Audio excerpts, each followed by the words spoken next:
Are you ready to hear an inspirational hero tale about one of our four-legged friends? My name is Kim, and this is Harry Hero Tales.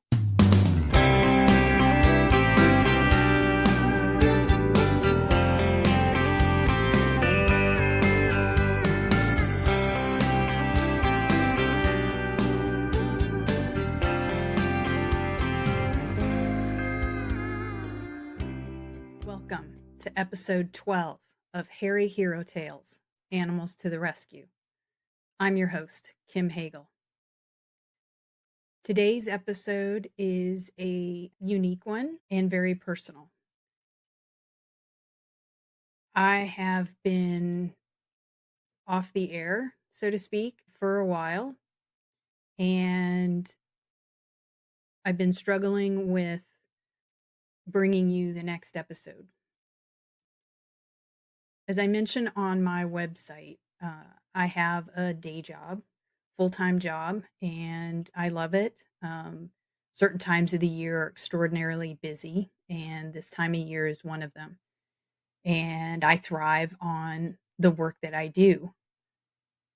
It definitely does get exhausting to do both, but I have a strong passion for the care of, respect, and love of the animals that we share our lives with. And at the same time, I've been very busy with work. In recent days and weeks, I've been personally struggling with one of my animals having some medical issues that have turned out to unfortunately be quite severe, and he's struggling. And so I'm struggling. And while I've been working on some other heroes that I will bring you and explore and tell those stories, I decided because of where I'm at today that it was important to share my circumstance and to share the story of a little hero in my life that unfortunately I'm about to lose. And you don't know him, but in a way, he's been here all along and you just haven't known that. So I'm just going to share a brief story about a little creature that accidentally joined me on this path of my life and has been with me for a little over 11 years now. And because he is not 100% himself and is suffering, I am making the choice that a lot of listeners and a lot of people out there have gone through and know how hard it is to let go and to try to imagine your life on the other side without that dog or cat or horse or bird or whatever companion animal you may share your life with.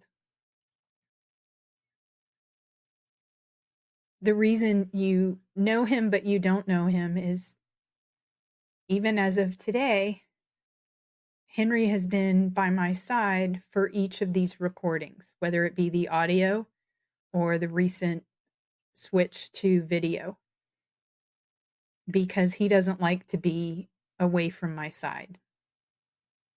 And he makes a fuss if he isn't right there with me. And it's hard to record when he is acting that way. So it was easier for me, and certainly calmed him down, to have him where he is right now, which is sitting on the floor next to me. And he's done that all along. And so it's hard for me to picture continuing with Harry Hero Tales Animals to the Rescue podcast without him being there. But I know I'll continue to bring him with me and remember him at the beginning of this journey, and hopefully dedicate each of the episodes to what I wished for him and what I was lucky enough to be able to bring to him for his 11 years ultimately that he was with me. This little bundle of red and a little bit of black. You can see what he looks like if you go to the website and go to the page about our pack. Henry is featured there a lot. He's also featured on the image cover, if you will, for this podcast. And I found him by chance. I was the lucky one that rescued him. And he certainly was my hero every day because he made me so happy and was so comfortable joining a house of strangers. He had been, I don't really know too much about him other than the first day I saw him and what some neighbors had said they had seen a couple of weeks before I rescued him. I was just driving home from work and I was living in Arkansas at the time. This was in the lower portion of the Ozarks, not really mountainous, but certainly some pretty steep hills and hollers, as I believe they're called. And my neighborhood had quite a bit of this surrounding it. A lot of woods. We were also on a lake, very big man-made lake in Arkansas. And I was driving up a very steep hill about to turn into my neighborhood. And I saw this little red bundle on the side of the road. It was on the right side of the car, the passenger side, as I was coming up a steep hill. He was tucked in among a sharp hill and rocky terrain as I was climbing up. And I thought it was a fox at first. It was small, very red. That's all I saw was red, a bit of a curly tail. And then he lifted his head. And I knew it was a dog. And he looked to be in distress. It wasn't moving, it was just sitting on the side of the road. I immediately put my car in park, had to put the emergency brake on because the hill was so steep behind me. And I put my hazard lights on because I didn't want anyone to come around the corner or turning up the hill and slam into my car. I got out and he didn't move. Most dogs that you find on the side of the road are frightened and they try to run away or absolutely successfully run away. I've had that happen to me when I tried to rescue dogs. This one didn't move. And he had a friendly look on his face when he saw me. And he was panting really hard. And as I got closer to him, he was so small, um, barely probably, I thought at the time, maybe 10 to 12 pounds. And when I looked closer, I saw blood on his leg. And when I went to touch him, he whipped his head around, very distressed, but not aggressive, but enough that I didn't know his personality at the time. So I didn't want him to bite me. But he was letting me know that he didn't want me to touch him. And because I saw the blood, I knew he was in some kind of pain, but I couldn't tell from what. And then I went to scratch his head and neck, and he wagged his tail. He was almost happy with that level of interaction or touching him. But it was when I went to pick him up that he reacted very sharply again. And that's when I saw it. The poor little guy I don't know if he was hit by a car. The vet later told me they didn't think so. They think he was probably running in the woods in the holler. It was full of rocks. It was very steep, and they think he might have just been running, and his little tiny bones were very brittle or fragile, and he snapped his leg. And he had snapped it so severely, I was seeing blood because it was a compound fracture. His bone was actually sticking out of his leg. I was terrified. I couldn't leave him there, but I couldn't pick him up because I he wouldn't let me, and I should have just picked him up, but I didn't know how he would react. So, I knew I had a dog cage in the back of my car, and I was just one turn away from entering my neighborhood, and one of the first houses was a very kind couple, and I knew that if I went and knocked on their door, they would come and help. And as it turned out, another couple from the neighborhood was dining with them for dinner. And they saw the panicked look on my face when they answered the door after I rang the doorbell. And the men immediately jumped up. What's wrong? What's happened? And when I explained to them and I was so upset, they immediately got in their car. They drove. I can't remember which of them drove which car. I jumped in my car and followed. I had told them about where he was, but I had been gone for several minutes. I didn't know where he could be at that point, and he hadn't moved very far. He was still in the general area. He just moved down the hill a little bit farther than where I had seen him. And a gentleman from the neighborhood that had worked a farm, grown up on a farm, he didn't have any fear. He grabbed a towel that he had in his car, put it over him, and picked him up. And the poor little thing howled in pain and was trying to wiggle away because it was hurting so bad. But he was a tiny little thing, and this man had no fear of him like I did. And I had the dog kennel in my car. I had the back open, and we put him in there. And I immediately turned around and thanked them and said, I've got to go. I've got to rush to my vet before they close, and called them on the phone as I was driving and said what had happened, what I had in my car, and could they please help me? I was rushing over there right away. And they said, of course, we'll be here waiting. And that was the start. So after taking little Henry to the vet, I posted everywhere. I posted signs by our neighborhood, nearby neighborhood, on Facebook. There was a radio station, local radio station, that would post information about missing dogs or found dogs to try to get owners and the dogs back together. No one ever came forward for Henry. My neighbors had said that they had seen him running in a field. This was down at the bottom of the hill after you exited our neighborhood, going towards town. It was a huge field, quite often with a few horses grazing in it. I knew it was a farm. I had never seen the dog there before. I never saw him other than that day I saw him on the side of the road. But my neighbors had said they had seen him playing, running in that field. Where he ultimately came from, I don't know. And I went to visit at the vet's office. They were trying to save the leg. They had done a surgery to put the bone back together and stitched up the wound because it was a compound fracture. The bone was sticking out, and they needed to stitch up the wound from where the bone had protruded.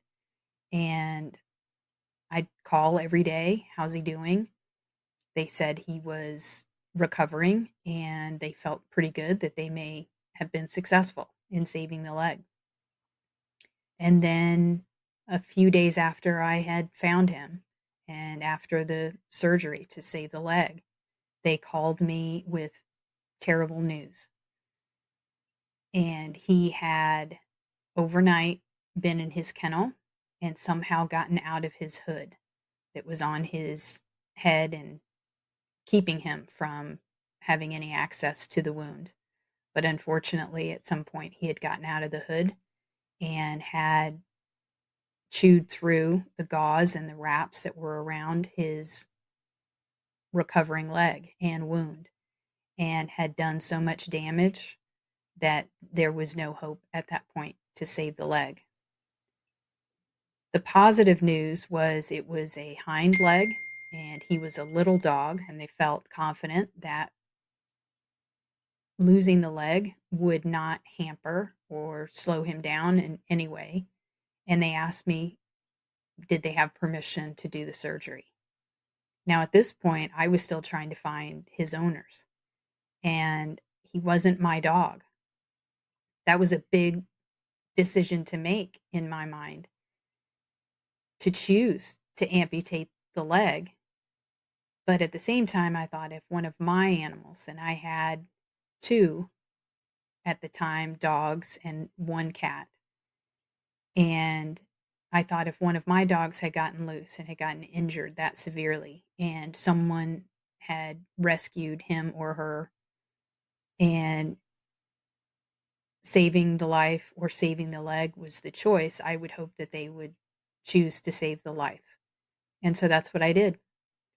I told them, yes, go ahead. And I was very sad by it. But at that point, there was nothing anyone could do. And it was just one of those circumstances that you can't blame. It was just a terrible situation that he managed somehow to get out of the hood and do enough damage that they couldn't save the leg.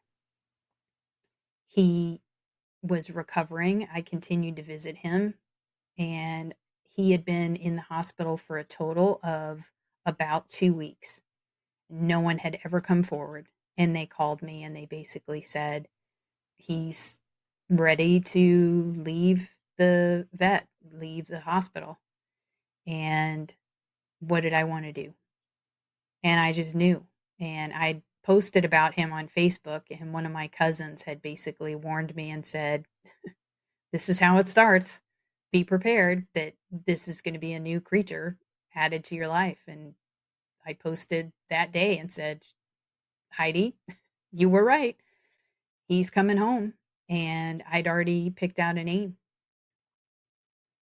And he bears the name of my father, whose shirt I'm currently wearing to help me deal with the heartbreak of saying goodbye to a hero named Henry, because that's what he is to me. He's spunky. He can be naughty. He's gotten kicked out of 3 doggy daycares because he's very possessive of his people. Not usually things, occasionally, not even really food, although he can be bossy about that. But when it comes to people and attention from people, he doesn't want anyone else to have it. He wants it for himself. And he came home with me and was immediately drawn to a dog that I had at the time who was my shadow and my heart, named Daphne. She was a Great Dane that I had as a puppy. And here's this little tiny, I think 12 pounds at that point, dog, and a big Great Dane to him. Daphne was about 110 pounds at her maximum. And he would chase her down in the yard. I had a fenced in yard, and he would run her down on 3 legs.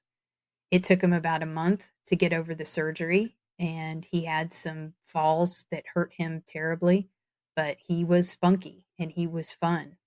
And he, I think, was happy to be inside and part of a family. And we were happy to have him. Not everyone. I had a little dachshund at the time. She was a little bit older, and she wasn't too thrilled, but eventually they came together. And that's where it began. And that was 11 years ago. And I'm not sure how old he actually is. They guessed at the time that he was maybe 2 years old. His teeth seemed very young. They were pearly white, perfect little teeth. But he certainly was adult. He wasn't a puppy. but he wasn't older either. So they were just guessing that he was 2. I don't really know. And I've had him with me ever since. He's moved with me, he's traveled with me, and it's hard to imagine tomorrow without him. But his heart condition that he's been struggling with for a while suddenly seemed more severe.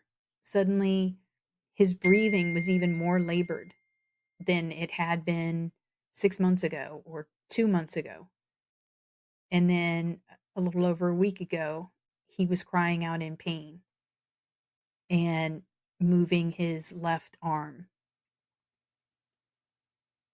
And it frightened me, and I didn't know what was going on. I took him to the vet, and we ultimately decided that he needed x-rays to find out what was going on.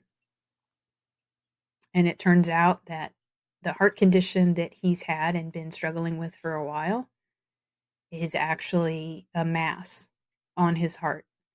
And in some angles, it is a mass that seems to be in one of the valves.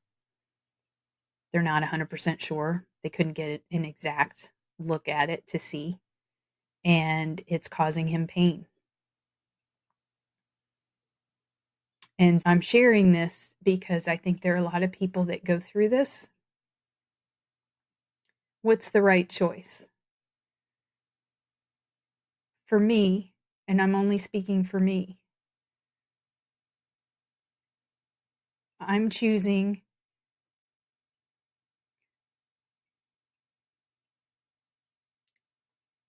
to not let it get worse to where his pain will be more severe than it is right now.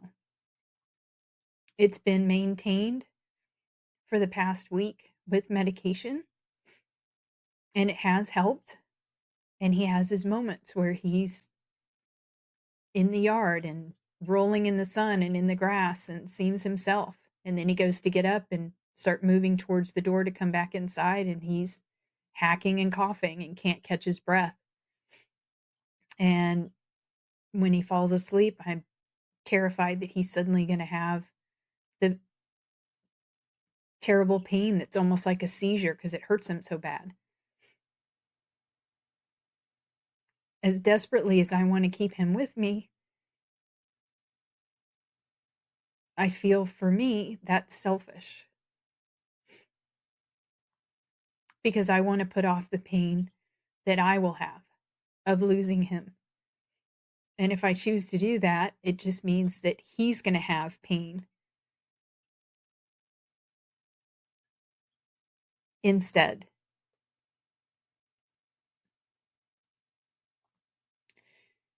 So my choice is to spend today with him. And I'm recording this right now because it's going to be the last recording for this podcast where he's going to be right here next to me.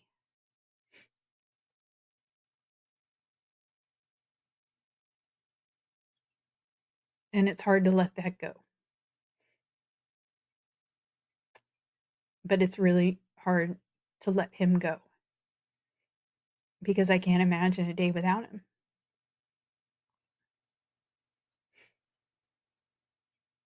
But I know that the pain that I'm feeling right now is because of how well we bonded and loved each other and how happy he was and how happy he made me. That I'm glad I opened my heart to him, to have him for 11 years. And I wouldn't have it any other way. As hard as it is today to know that I wake up tomorrow without him, I would still choose to rescue that little red bundle off the side of the road and bring him home and name him Henry for my dad,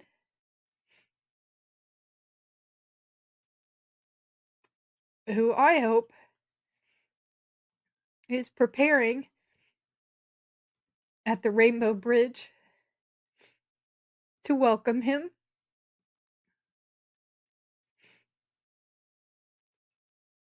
And hopefully to wait for me someday so that I can see him and my dad and Daphne and the little dachshund Cinnamon.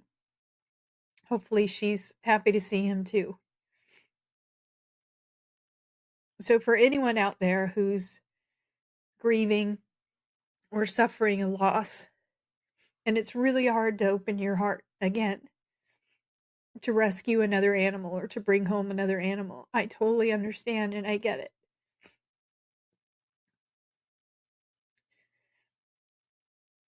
But I wouldn't give up the memories, the funny ones, the messy ones, and even this one where I'm saying goodbye. And knowing that in the future, there'll be another little or big bundle of something that I will open my heart to in honor of Henry. And I will feel joy with that dog or cat, just like I did with Henry. And that's what this podcast is about, is finding good people that want to love, respect, and care for the animals around us, and hopefully open their heart to bringing them home and sharing love and a lifetime and welcoming that joy, even when you know you're bracing yourself for the heartbreak in the future. It's still worth it. And I would still do it again. There'll never be another Henry. And I know that. But thankfully, I have wonderful memories of him that will stay with me forever. And going forward, this podcast, it'll be hard to do it and not think of him.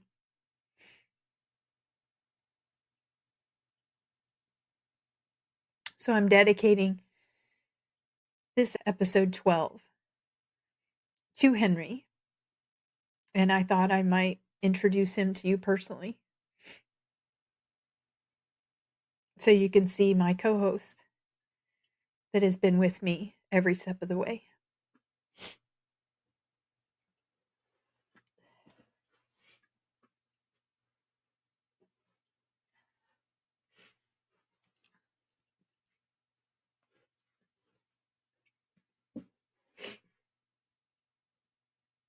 This is Henry.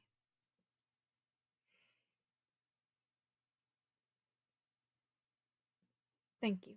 While that only touches the surface of this amazing hairy hero, we have to leave it there for this episode. If you know of a great hairy hero tale and would like to hear it on this podcast, email us at hairyherotales@gmail.com. For more information on this program, visit our website, www.hairyherotales.com. That's TAILS.com. And be sure to follow us on Facebook, Instagram, and wherever you get your podcasts. This is a Southpaw Productions podcast, edited, produced, and hosted by me, Kim Hegel. Opening and closing music provided by Mary Selvage. You can follow her and find out her show schedule at Selvage613 on Instagram, and check out her complete catalog of music available on Spotify, Apple Music, and more. And remember, there are four-legged heroes all around us. Who knows, you might even adopt one. I've adopted many little heroes from some amazing rescue organizations, and I've featured two on my website: the All American Dachshund Rescue and the French Bulldog Rescue Network. If you're looking to rescue your next hero or would like to help with transport or financial support, I highly recommend both of these organizations. Neither are affiliated with this program in any way, but they both have my sincere gratitude and support. Thank you to all of the heroes of the world, and a special shout out to hairy heroes everywhere.